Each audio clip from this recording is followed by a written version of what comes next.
ప్రత్యేకంగా వాళ్ళని కలవడం కోసం అని చెప్పి ఈ కొన్ని నియోజకవర్గాలను సెలెక్ట్ చేసి అదే పనిగా వాళ్ళను కలిసే కార్యక్రమం చేస్తూ ఉన్నాం.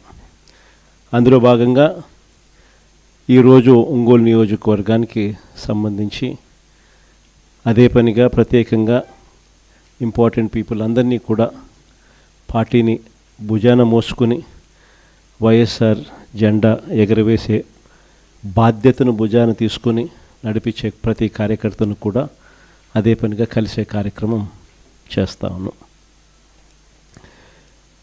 నాకు తెలుసు మామూలుగా ఈ నియోజకవర్గానికి వచ్చేసరికి అందరికీ కూడా ఒక క్వశ్చన్ మార్క్ అనేది ఎప్పుడు ఉంటుంది. కానీ నేను ఒకటైతే చెప్తా ఉన్నా, పార్టీ అన్నది మనమంతా కలిసికట్టుగా ఒక్కటై ఈ పార్టీ నిర్మించుకున్నాం. ఈ పార్టీ ఒక్క జగర్ది ఒక్కటే కాదు, ఈ పార్టీ వైఎస్ఆర్ను ప్రేమించే ప్రతి గుండె ఒక్కటై మనమంతా కూడా ఈ పార్టీ నిర్మించుకున్నాం. ఈ పార్టీ పుట్టిందే గమనిస్తే మన ప్రయాణమంతా కూడా 2 పదాల పునాదుల మీద పుట్టింది, విలువలు, విశ్వసనీయత. ఈ 2 పదాల పునాదుల మీదనే ఈ పార్టీ పుట్టింది, ఈ పార్టీ నడుస్తూ ఉంది. కాబట్టి ఈ పార్టీ ఎప్పటికీ కూడా విలువలకు కట్టుబడి ఉంటుంది. విశ్వసనీయత అన్న పదానికి పెద్దపీట ఎప్పుడు ఈ పార్టీ వేస్తుంది. పోరాటాలు మనకు కొత్తవి కాదు. గుండె ధైర్యం అన్నది వైఎస్ఆర్సీపీకి ఒక ట్రేడ్ మార్క్గానే నడిపించింది.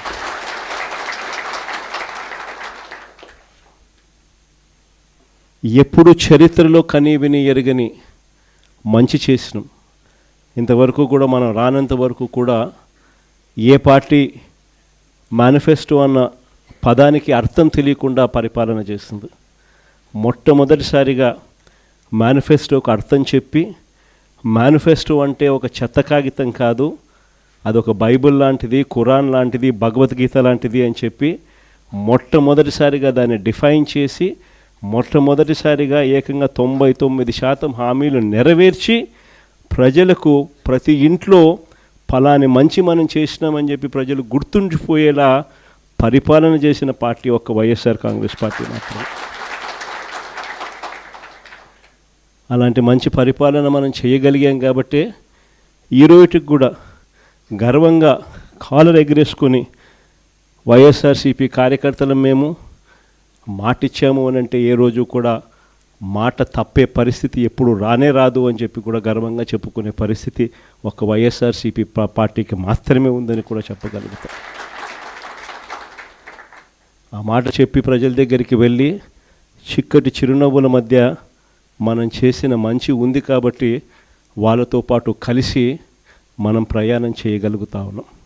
ప్రతి కార్యకర్తకు తోడుగా ఉంటూనే ప్రజలకు అండగా, వారి అవసరాలకు తోడుగా, వారి అవసరాలలో ప్రజల తరపున పోరాటం చేసే బాధ్యతలు కార్యకర్తలు అందరి మీద భుజాలు వేసినప్పుడు అందరూ కలిసికట్టుగా రవి అయితే బాగుంటుంది అని చెప్పి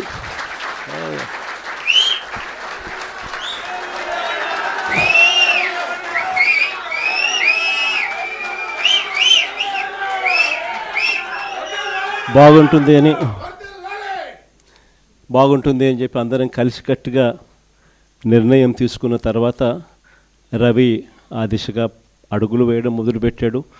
ఆ దిశగా ప్రయాణం చేయడం కూడా మొదలుపెట్టాడు. ఈ రోజుకి దాదాపుగా 1.5 సంవత్సరం అయిపోయింది.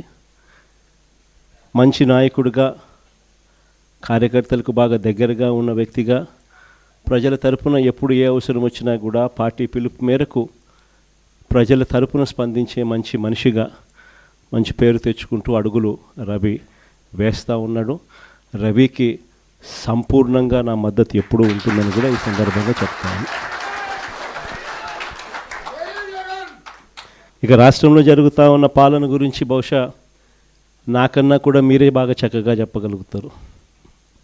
ఎందుకంటే రాష్ట్రంలో ఈరోజు ప్రతి ఇంట్లో కూడా ఒక కంపారిజన్ అనేది మన పాలనకు, ఇప్పటి చంద్రబాబు నాయుడు గారి పాలనకు మధ్య తేడా ఏమిటి అన్నది ప్రతి ఇంట్లో కూడా దేవుడి దయ వల్ల ఈరోజు ఒక చర్చనీయాంశం అన్నది జరుగుతూ ఉంది. దానికి కారణం ఏమిటి అని అంటే, కారణం ఒకటే, పాలనలో చిత్తశుద్ధి అన్నది. ఆ చిత్తశుద్ధితో పరిపాలన చేసిన చరిత్ర మందైతే, పాలన అన్నది అవినీతికి మాత్రమే అధికారం కావాలి, ప్రజలకిచ్చిన మాట గాలికి ఎగిరిపోయినా కూడా పర్వాలేదు అనుకునే పాలకుడు మరోవైపు చంద్రబాబు నాయుడులో కనిపిస్తాడు. ఇద్దరి మధ్య తేడానే ఈరోజు ఈ రాష్ట్రంలో ప్రతి ఇంట్లో చర్చనీయాంశంగా జరుగుతూ ఉంది. ఆశ్చర్యం కలిగించే విషయం ఇంకొకటి చెప్పాలన్నా, అప్పట్లో మనం అధికారంలోకి వచ్చినప్పుడు, మనకేం చంద్రబాబు నాయుడు గారి దగ్గర నుంచి మనం అధికారం తీసుకున్నప్పుడు మనకేదో ఒక గొప్ప రాష్ట్రం, ఒక గొప్ప ఆర్థిక వ్యవస్థ మనకు వచ్చింది కాదు. చంద్రబాబు నాయుడు గారు అన్ని రకాలుగా చిన్నాభిన్నం చేసి మనకి ఇచ్చిపోయినాడు.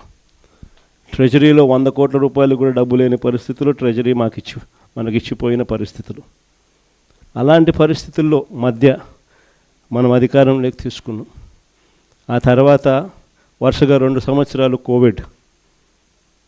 కరోనా, ఎప్పుడూ ఊహించని సమస్యలు, రాష్ట్రానికి రావాల్సిన ఆదాయాలు ఒకవైపున తగ్గుతూ ఉన్నాయి.